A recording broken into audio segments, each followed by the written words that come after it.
Today we're diving into the Doogee V40 Pro, a rugged phone claiming military-grade durability on a massive 200 megapixels camera. This isn't a sponsored review, we bought it ourselves to see if it's truly as bold as its dare to play engraving suggests, or if it leaves you saying dare to be disappointed. So let's break it down. Hit subscribe and let's get into it. Let's start with the unboxing. Nothing flashy here, just the essentials. Inside the box you'll get the usual suspects: a tempered glass screen protector, which is a nice touch for the rugged phone, manuals, and the phone itself. There's also a 33 watts fast charger, USB-C cable, and a SIM ejector tool. Pretty standard but functional. The phone isn't just rugged, it's hefty. At around 375 grams and 16.3 mils thick, it's a literal brick. But it's built to last with military standards and IP69K durability standards, probably tough enough to survive a drop off a cliff. Its bulky design, reinforced corners and rugged vibe lands somewhere between the ROG Phone 8 and Xiaomi A3, only bulkier. Unfortunately, it's also a fingerprint magnet. One touch and it's a smudge fest. If you are hoping for sleek, ROG Phone-like aesthetics, you'll be disappointed. At least the engraved "Dare to Play" slogan on the back gives you something to look at while you are busy polishing away those smudges. The camera bump steals the spotlight, housing a 200 megapixels main sensor, 8 megapixels telephoto, 20 megapixels night vision, and 8 megapixels ultra-wide lenses. Adding some flair is the 1.47-inch secondary display showing time, battery, and notification or customizable text. I swapped the default for those who dare to Family Pop TV because why not? So, while unique, the constant fingerprint wiping is a downside. The 6.70-inch Full HD Plus IPS LCD display with a 120Hz refresh rate is functional. It's bright enough for outdoor use, but it doesn't deliver the rich colors or deep blacks of the AMOLED. Chunky bezels, while typical for rugged phones, make the design feel less modern. Watching YouTube or Netflix, it's decent, just don't expect vibrant colors or 4K resolution. It downscales to 1080p.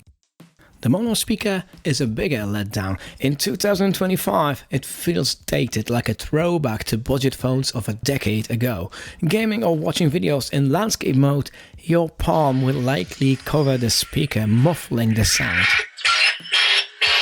If you're serious about media or gaming, you'll need headphones to enjoy it.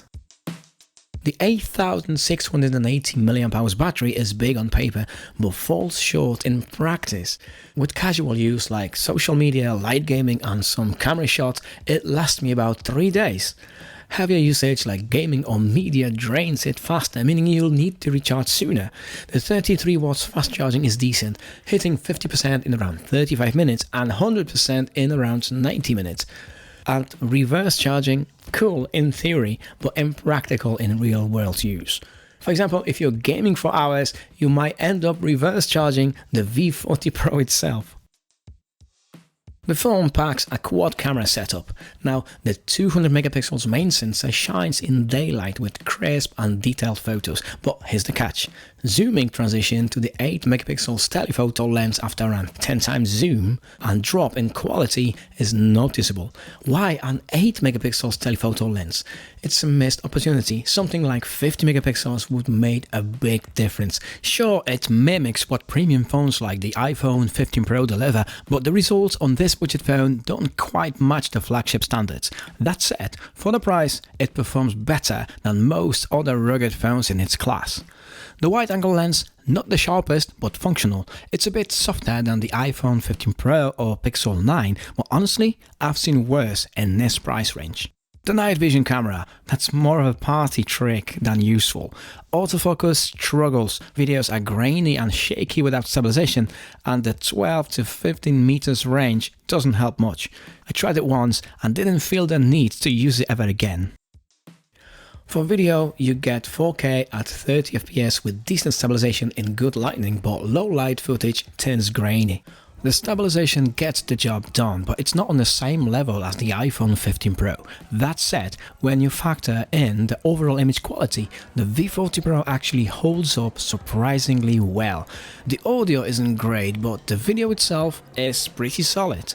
I also compared it with the Google Pixel 9, and as expected, the Pixel delivers more polished footage with slightly better stabilization. But is the gap that huge? Honestly, the V40 Pro captures good detail and decent colors. Sure, it's not quite Pixel level, but remember, these tests were done in tough conditions, low light with high contrast, where even the best phones can struggle. What do you think? The 32-megapixel selfie camera handles photos and videos pretty well, though it lacks image stabilization. The phone packs a MediaTek Dimensity 7300 4nm chip with 16GB of RAM and massive 512 gigs of storage, expandable up to 1TB with microSD. It handles daily tasks and light gaming smoothly, though it's far from flagship level. Virtual RAM expansion adds another 8 gigs for multitasking, though it's not a flagship level experience.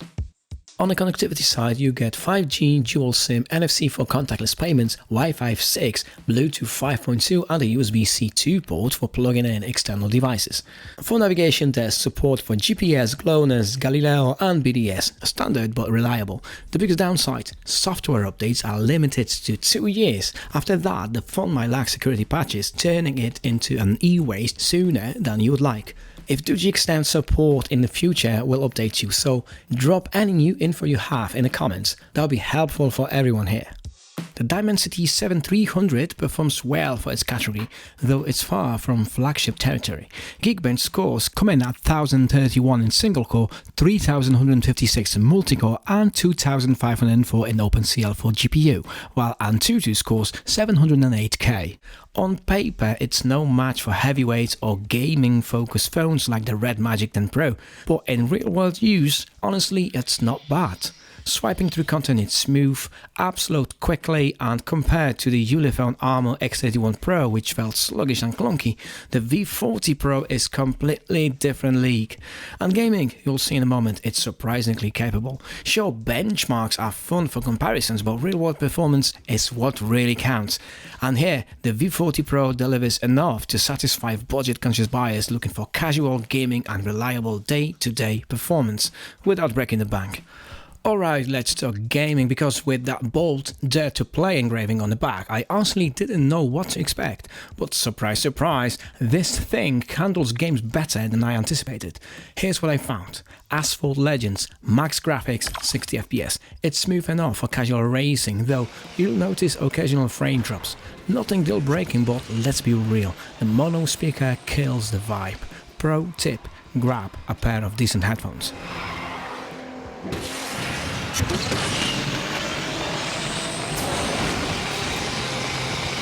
Next, Call of Duty Mobile. Graphics and FPS both cranked to very high, and it's shockingly steady, no lag in regular play, though fast-paced combat can trigger minor frame dips. Still, it's a solid performer for casual FPS fans.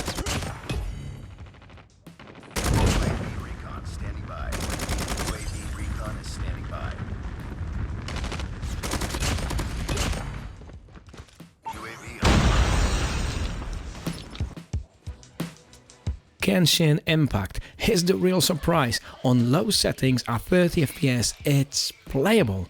Yes, load times are reasonable and gameplay is decently smooth. The downside? That mono speaker again.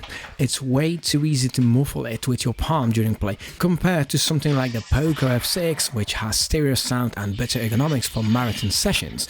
The V40 Pro feels a bit outclassed. So for gaming, the V40 Pro earns a 7.5 out of 10. It's competent and reliable for casual gaming, even with demanding titles, but it's held back by the mono speaker and ergonomics. That Dare to Play tagline feels a bit ambitious. It's not Red Magic 10 Pro, but for the price, not bad, 2G, not bad at all. So if you're all about rugged durability, this phone delivers with its military standards and IP69K ratings. It's basically a tank for your pocket. The 200 megapixels camera with night vision sounds impressive, but the results are hit or miss. And that 8680 mAh battery, big number, sure, but heavy use drains it faster than you would expect. Reverse charging is neat, but let's be honest, it's more of a party trick than a game changer. The display, it's okay, but don't expect the vibrancy of an AMOLED panel. The back display, while unique, feels like a battery draining gimmick. As for the mono speaker, well, it's fine for calls, but if you're gaming or watching Netflix, grab some headphones. The phone shines with its 200 megapixels main sensor for daylight shots and a decent wide-angle lens, and the 50x zoom isn't as bad as I thought it might be, but falters with its gimmicky night vision. On the plus side, gaming performance surprised me. Even Genshin Impact ran decently at low settings, and titles like Call of Duty and Asphalt Unite held their own. For a rugged phone, that's impressive, though it's no match for dedicated gaming devices like the Red Magic 10 Pro or ROG 9. Now, about software. You're getting 2 years of updates, which is fine, but not future-proof. If Doogee extends support, that's a bonus, but for now, think of it as a short-term investment. Would I use this as my daily driver? Probably not. At around $299 US on AliExpress or an eye-watering $500 US on Amazon, it feels like a secondary or backup phone. If durability and niche features are what you're after, it might be a fit. To wrap it up, final rating 7 out of 10. It's tough, functional, and even holds its own in casual gaming, but it's not for gamers, media enthusiasts, or anyone looking for long-term value. A solid choice for niche users, but definitely not for everyone. Now, what about you? Would you dare to play, or is this a hard pass?